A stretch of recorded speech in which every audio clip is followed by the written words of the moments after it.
Tardes. Voy a hablarles en español.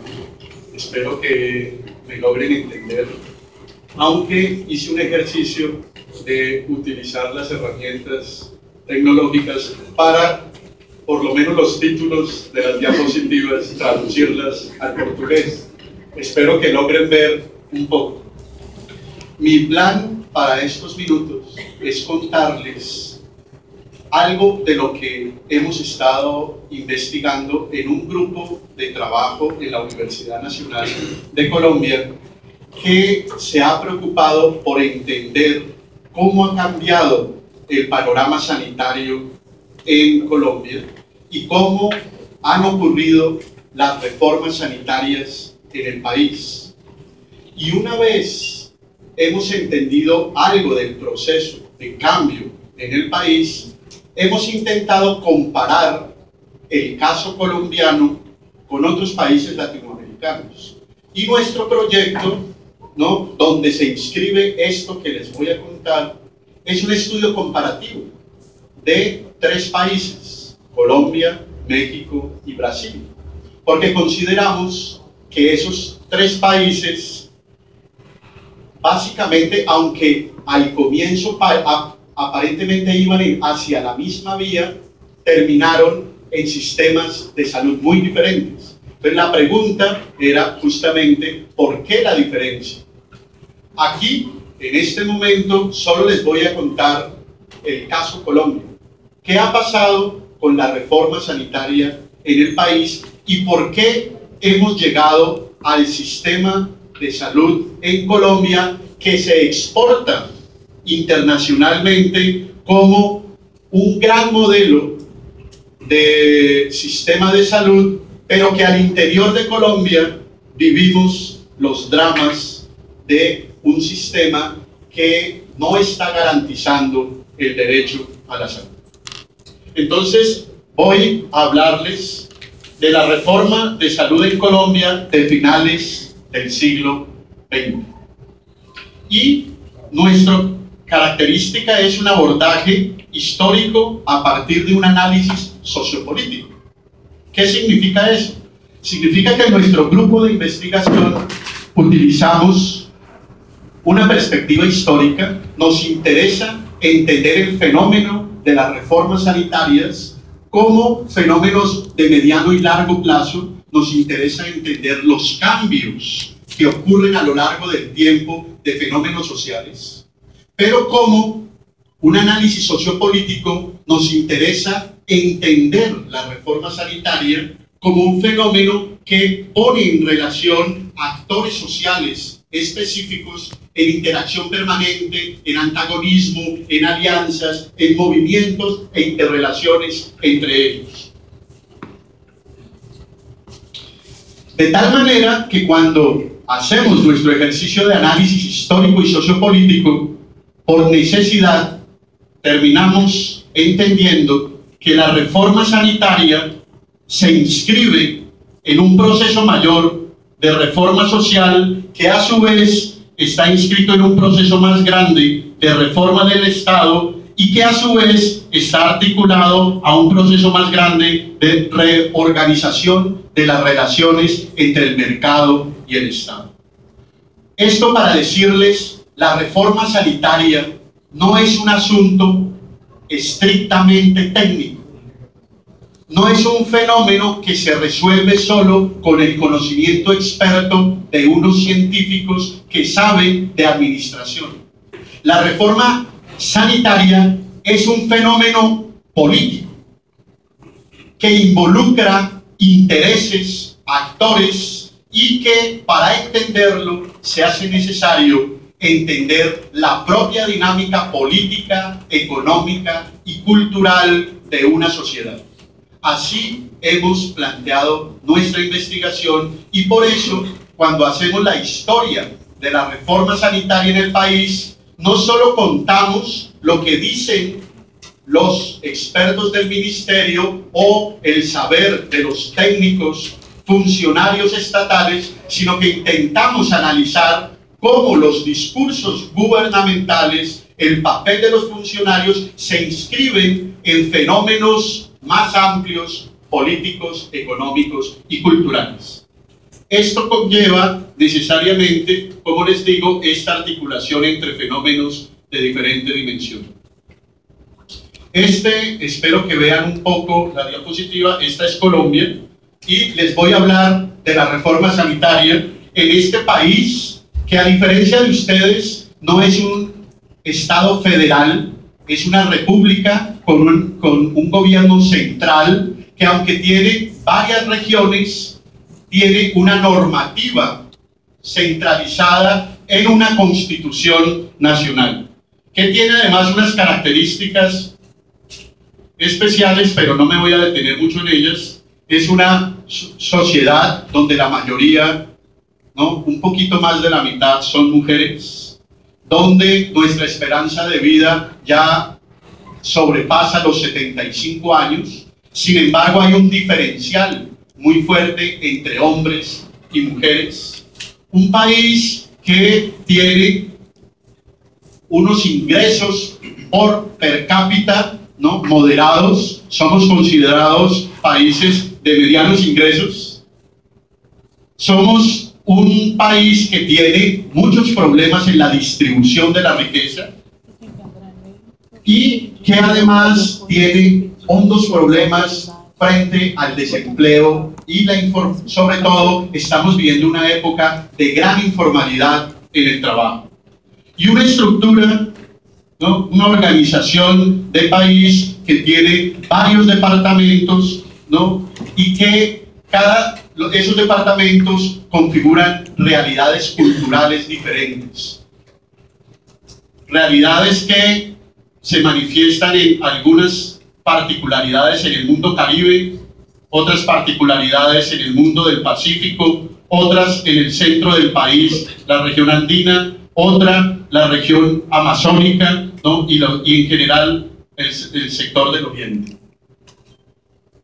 Pues bien, para contarles muy rápidamente, en el país han ocurrido reformas a lo largo del siglo XX, reformas de Estado, reformas de las dinámicas de la relación mercado-Estado, reformas sociales y reformas sanitarias. Aquí solamente para que tengan presente, desde finales del siglo XIX, el país ha vivido procesos importantes de reforma que en los años 30 del siglo XX permitió la construcción de una estructura sanitaria nacional que en la década de los 70 intentó organizar un sistema nacional de salud, un poco en la perspectiva como lo tienen ustedes del SUS, y que en los años 90 del siglo XX trastoca el ordenamiento sanitario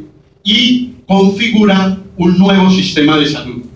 Un nuevo sistema de salud que, como proceso, se desarrolla al comienzo de los años 90, sobre todo entre 1991 y 94, sienta las bases legislativas, pero que en el fondo es una transformación de un sistema nacional de salud en un sistema de aseguramiento en salud.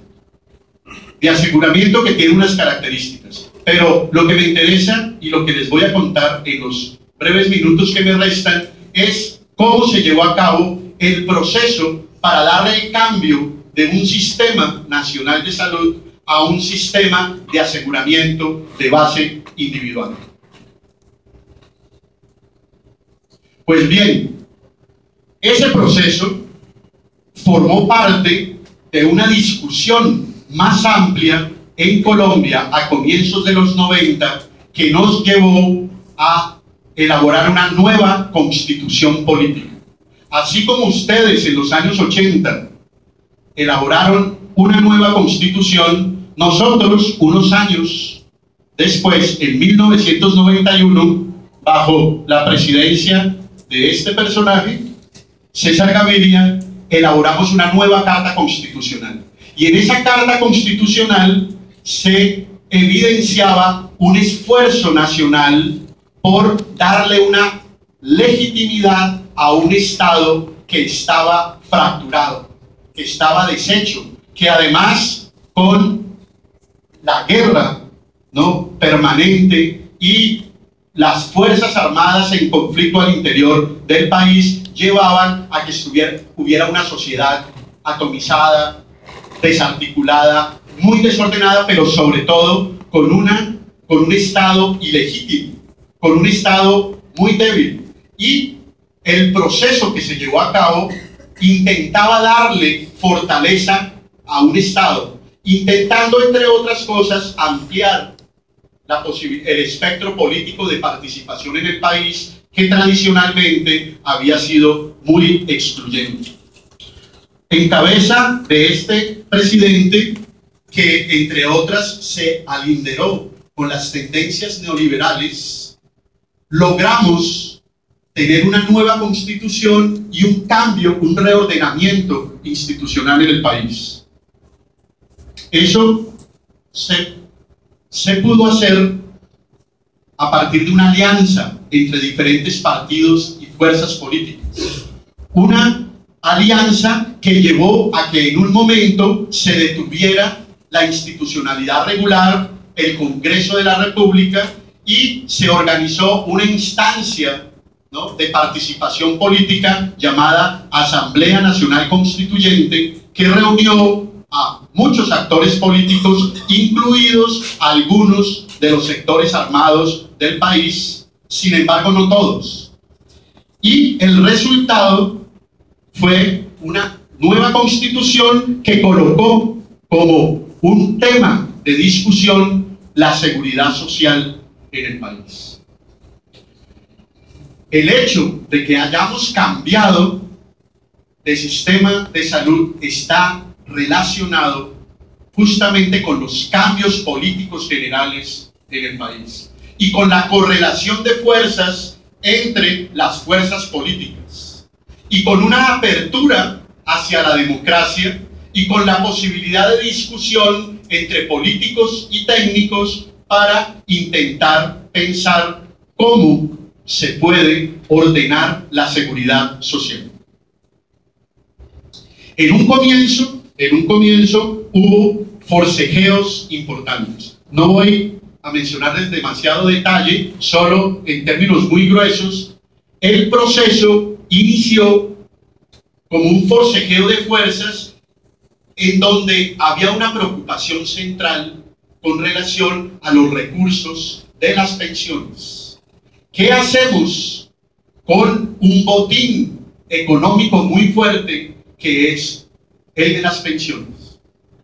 Pero como se estaba en un proceso de construcción de una nueva constitución y en una lucha política interna, algunos sectores dijeron, pero ¿por qué vamos a hablar solo de las pensiones?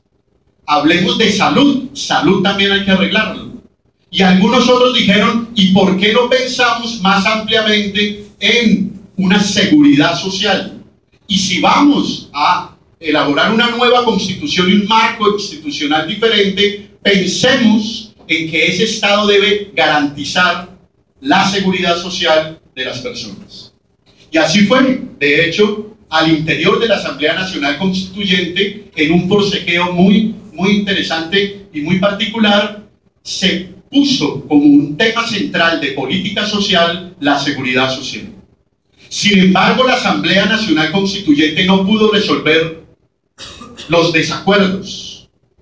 Entonces, estableció una comisión que luego tenía que rendir un informe.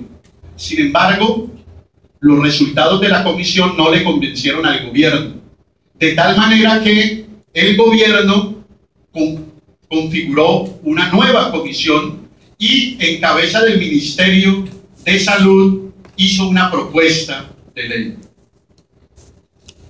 Y en esos ires y venires de las propuestas, en esos choques entre propuestas, lo que se evidenciaba es que habían tres propuestas diferentes para organizar un sistema de seguridad social, y esas propuestas diferentes iban, digamos que vinculadas a actores sociales diferentes, con tendencias ideológicas diferentes, de tal manera que empezó a haber unos choques y unas tensiones entre los actores, tanto estatales como privados. El Estado y, digámoslo así, el gobierno se dividió. ¿Por qué? Porque en medio de los acuerdos políticos para la elaboración de la Constitución, una de las fuerzas políticas insurgentes se incorporó al gobierno. Y dentro de las negociaciones, esa fuerza política llegó al Ministerio de Salud y fue la Alianza Democrática M19. De tal manera que el Ministerio de Salud durante un momento, durante unos años, estuvo encabezado por una de las fuerzas políticas de oposición a los neoliberales y defendieron una manera de hacer la seguridad social que incluía un seguro universal. Pero, por otro lado, otra institución estatal, el Departamento Nacional de Planeación, se convirtió en el núcleo fuerte de los neoliberales. Y desde aquí, lo que se estableció es que se necesitaba un sistema de salud profundamente privatizado, que permitiera la competencia entre instituciones privadas, y el Estado solamente debería actuar como un regulador de las relaciones de la competencia.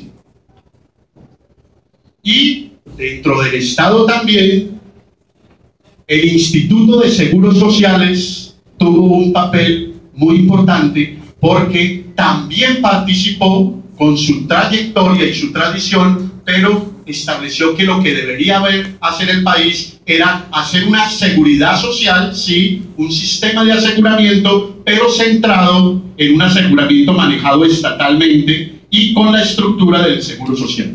Luego, en un momento en específico, entre 1991 y 1993, comenzar lo que hay son propuestas de transformación del sistema de salud en competencia, diferentes propuestas en competencia, en un marco político que había permitido la apertura democrática y donde habían llegado fuerzas políticas diferentes. Y eso se manifestó en esos años en una serie de propuestas diversas de qué hacer con la reforma sanitaria.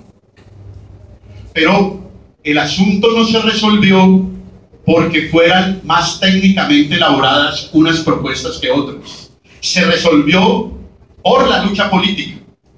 Entonces, en un reacomodo de fuerzas, resulta que los directivos, en particular la dirección del Instituto de Seguridad Social, la directora, que formaba parte del ala liberal, digamos, más podríamos decirle como del ala liberal de izquierda, ¿no?, se retiró. Pero los directivos en cabeza del Ministerio de Salud, que formaban parte del M19, se retiraron y empezaron a ocupar esos puestos aliados del presidente Gaviria, hasta llegar al momento en el cual llega este personaje muy importante a el Ministerio de Salud. Y en el Congreso, las fuerzas políticas se aglutinan alrededor de este personaje, que será muy importante, ¿no?, para el país, porque en ese momento el senador Uribe hace la presentación de una nueva propuesta de reforma sanitaria ante el Congreso, que ya tiene el contenido propio de lo que será luego llamada la Ley 100. Pero lo que me interesaba señalarles justamente era que en ese proceso de elaboración de una nueva propuesta de reforma sanitaria entran en lucha diferentes propuestas con poderes acumulados de poder social diferentes y que cada propuesta está defendida por actores diferentes. De tal manera que los actores más gubernamentales, digamos, aliados del presidente Gaviria, son quienes proponen las propuestas más privatizadoras. Los aliados y los miembros de la fuerza opositora que se incorpora al gobierno del M-19 intentan hacer una propuesta más mediadora entre lo privado y lo estatal. El Seguro Social, con el apoyo de los sindicatos del Seguro Social, proponen una organización más regida por el Estado. Pero empiezan a haber otras fuerzas. Por ejemplo, los indígenas empiezan a aparecer como una fuerza política intentando decir que haya un sistema de salud más abierto a la diversidad cultural. Y bueno, hay un montón de fuerzas políticas alrededor. Pero en últimas, todo ese forcejeo se resuelve en la medida en que en la lucha política, ¿no?, quienes detentan el poder gubernamental logran desplazar del debate a otros. Y el gobierno se afilia y se alía a los intereses internacionales que están movidos por la banca internacional, porque uno de los aliados fuertes del gobierno justamente son organizaciones como el Banco Mundial, que están defendiendo a nivel internacional una agenda de transformación de los sistemas sanitarios en el mundo. Y lo que sostienen en ese momento es que los países deben abrirse a formas más privatizadas para los sistemas de salud, para garantizar la competencia, con la creencia de que la competencia en los mercados genera mayor calidad de los servicios y redistribuye de mejor manera la riqueza social. Y por ello se llega a un arreglo institucional de la Ley 100, que termina siendo un sistema de aseguramiento individual que se organiza a partir de una distinción muy importante entre lo que son bienes privados y bienes públicos. Y en últimas, en la discusión, lo que empieza a primar es que la salud tiene un componente muy fuerte de bien privado. Y es asumir que la salud es un bien privado y que las personas están en capacidad de pagar, abre la puerta justamente para organizar de modo mercantil el sistema de salud. Pero esto tiene una base teórica muy importante, pero no los voy a agobiar con ello. Pero mucho de la teoría administrativa, de la planeación, de la economía aplicada a la salud, se aplica justamente para organizar este modelo en Colombia. Y entonces, en 1993, después de 2 años de discusión muy fuerte, y después de que la mitad de la población no está satisfecha con la propuesta de privatización, pero la otra mitad sí, entonces se llega a la elaboración de una ley que empezaremos a llamar la Ley 100 de 1993, que crea un sistema de aseguramiento, el sistema de seguridad social, que ordena 3 grandes subsistemas: el de salud, el de pensiones y el de riesgos profesionales, y que tiene una serie de objetivos, de propósitos, entre otras, uno fundamental: incorporar en el país las lógicas del aseguramiento en salud como el esquema general organizativo. Pero también tiene la función de especializar funciones institucionales y defender 2 cosas muy importantes: la libre elección, la idea de que los usuarios deben elegir libremente sus prestadores de servicios, y que eso se hace de mejor manera incorporando al sector privado. 10. Pero, por supuesto, aunque la victoria gubernamental ya estaba dada por el establecimiento de la ley, las luchas políticas siguen vigentes. Y entonces la ley tiene que pasar por un proceso legislativo para que sea sancionada como exequible, es decir, como válida para que empiece en funcionamiento. Y eso se da en el orden del régimen judicial del país. Y hay una instancia importante que empieza a tener un papel muy importante en el país, que se llama Corte Constitucional. La Corte Constitucional tiene que declarar válidas las normas, las leyes. Y aquí, en esta Corte, se presentan más o menos como unas 40 denuncias de ilegalidad de la Ley 100. Y ese se convierte en un segundo momento de lucha política con relación a la reforma. Ahí vuelven a aparecer las propuestas diferentes, pero ya en un contexto diferente, donde el gobierno ha logrado elaborar, elegir y sancionar una ley, pero que necesita la ratificación del resto de poderes públicos. Y aquí, con esas denuncias, empieza a haber un forcejeo más chico entre los que están en contra de los esquemas privatizadores y los que están a favor, para llegar al momento, unos meses después, en que se avala la ley, pero se avala quitándole algunos artículos. Y llega un momento entonces, ya instaurado el proceso legal para que dé paso a un nuevo sistema, ya viene el momento de la implementación. ¿Cómo se implementa? Pero esa implementación también es un asunto no solo técnico, político. Porque entonces aquí vuelven a mirar, ¿no?, a tantearse las fuerzas sociales, y entonces hay cambio presidencial. Y el cambio presidencial pasa de el liberalismo digamos, el partido liberal se había dividido entre los más neoliberales y los menos neoliberales, y este era de los menos neoliberales. Okay.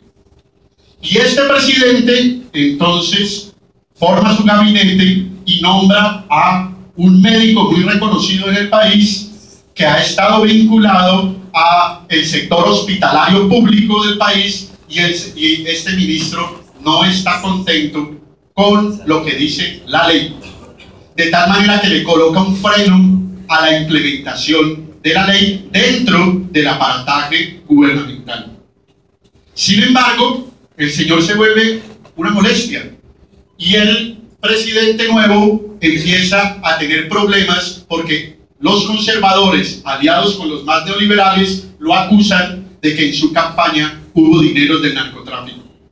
Y entonces el gobierno de Samper empieza a tener presiones muy fuertes, tanto nacionales como internacionales, y pierde poder político. Esa pérdida de poder político hace que pierda la posibilidad de frenar los procesos de privatización, y en la negociación que empieza a hacer el presidente para mantenerse en el poder, entonces empiezan a hacer cambios en su propuesta política y en su gabinete. Y en el sector salud cambian el ministro, y cambian primero a este personaje y luego a ella. Pero ellos, a diferencia del otro, son justamente defensores de las propuestas de la Ley 100. Entonces, desde ese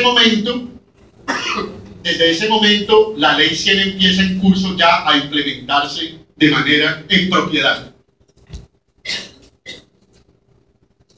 Y en el gobierno siguiente ya empieza a moverse todo el aparataje estatal, y el gobierno empieza, digamos, a apretar el acelerador para lograr implementar la Ley 100. Aquí el presidente y sus ministros de salud. Como verán, en Colombia se cambian ministros de salud muy frecuentemente. Y empiezan a incrementarse pues la población vinculada a el aseguramiento, a los sistemas de aseguramiento. Sin embargo, esa implementación va lento, se demora, hay muchas resistencias, tanto de los funcionarios como de las fuerzas sociales, y el aparataje gubernamental no logra cumplir las metas que tenía propuesto. Y eso se convierte en un problema político importante. Sin embargo, los dineros destinados a la seguridad social empiezan a incrementarse. Y ese incremento de recursos también empieza a ser utilizado por las fuerzas políticas para defender el sistema, pero también para los que atacan el sistema se convierte en un drama, porque es una evidencia de que hay una ineficiencia terrible del sistema. Cada vez hay más recursos y, sin embargo, la incorporación de la población al sistema de aseguramiento se hace a una velocidad muy lenta. Me quedan pocos minutos solo para señalarles que ya estamos en los años 1998 y 99, y aunque la reforma sanitaria ya está en curso, ya se impulsa, se está en implementación como tal, va a unos ritmos lentos, con problemas grandes, y empieza a surgir uno de los problemas más grandes que ha afrontado el sistema de salud en el país, que es una crisis hospitalaria grandísima. Y esa crisis hospitalaria permite que fuerzas opositoras empiecen, ¿no?, su lucha política para intentar transformar el sistema sanitario. Y entonces se articula la crisis hospitalaria con las luchas populares.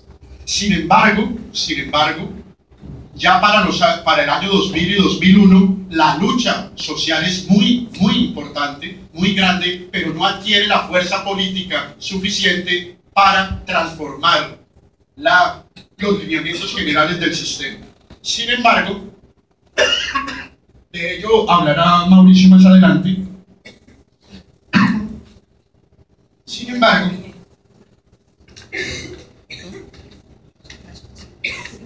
un nuevo cambio político en el país hace que se dé un nuevo aceleramiento, que se le dé mayor velocidad a los cambios institucionales para hacer de la Ley 100 que sea cada vez más amplia en el país y lograr que la población esté incorporada al sistema de aseguramiento. Y ese cambio político tiene que ver con que subió al poder este personaje, y con él fuerzas oscuras, con él unos poderes territoriales muy fuertes ligados al paramilitarismo. Y eso tuvo dos efectos importantes, bueno, tres efectos importantes.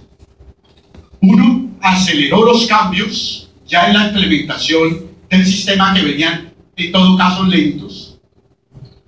Pero por otro lado, con este nuevo panorama político se frenó la movilización social de cierta manera, es decir, se persiguió, se judicializó la protesta social, aunque cabe decir que la gente nunca ha dejado de protestar, y de hecho aún en medio de situaciones muy terribles, de una violencia muy grande, las personas se organizan para la lucha social y para denunciar los problemas de la ley y del sistema sanitario. Pero lo tercero es que en este nuevo contexto político también el aceleramiento del sistema empezó a hacer visible las ganancias descomunales del sector privado, en particular de las aseguradoras en el sistema de salud, hasta llegar a un punto en que la acumulación de capital y riqueza en los aseguradores privados puso en, digamos, en vilo, puso en duda la sostenibilidad financiera del propio sistema. Y entonces empezó a existir un problema doble. La gente no tenía servicios y se quejaba mucho, pero al mismo tiempo había un montón de plata, pero acumulada en las aseguradoras. De tal manera que eso conllevó a un nuevo momento de lucha política en el sector salud, asociado a lo que se llamaban las propuestas de emergencia social. Pero en el camino, los opositores a la ley siguieron participando de la lucha política y lograron algo muy importante. Lograron que el sector jurídico del país emitiera una sentencia muy importante que defendía la idea del derecho a la salud. Y entonces eso motivó una lucha muy importante, porque normativamente empezó en el sistema sanitario a haber una doble lógica para definir el derecho a la salud. Una lógica auspiciada por la ley y auspiciada por quienes defendían la privatización, y otra defendida por quienes elaboraron esta sentencia que decía: no, el derecho a la salud implica atender a las personas en calidad de ciudadanos. Y el sector salud no es para acumular riqueza, sino para atender a las personas. Y las dos empezaron a ser, digamos, normas que en simultaneidad tenían que cumplir los funcionarios. Eso llevó a un problema enorme dentro de las instituciones de salud, que tenían dos normas, digámoslo así, contradictorias. Y ante ese problema de no compatibilización de todas las normas existentes, pues encima de todo empezaron a ver los problemas económicos muy fuertes, sobre todo de iliquidez, de falta de dinero en los hospitales. Una crisis hospitalaria que no se resuelve y que aún no está resuelta. Y eso llevó a medidas muy fuertes por parte del gobierno de Uribe, decretando una emergencia social, que básicamente lo que intentaba era buscar reorganizar los recursos financieros para mantener el sistema privatizador, pero que intentaba detener la protesta social e intentaba quitar las garantías que había logrado la gente con la sentencia, ¿no? Y entonces empezó un forcejeo enorme para reformar la ley. Y ese forcejeo enorme lo hemos vivido en Colombia a partir del año 2007. En el 2007, entonces, hay cambios a la ley. Y luego lo vivimos otra vez en el 2011, donde hay nuevos cambios a la ley. Y hoy lo estamos viviendo porque en el 2014 también estamos en un momento de cambios en la ley.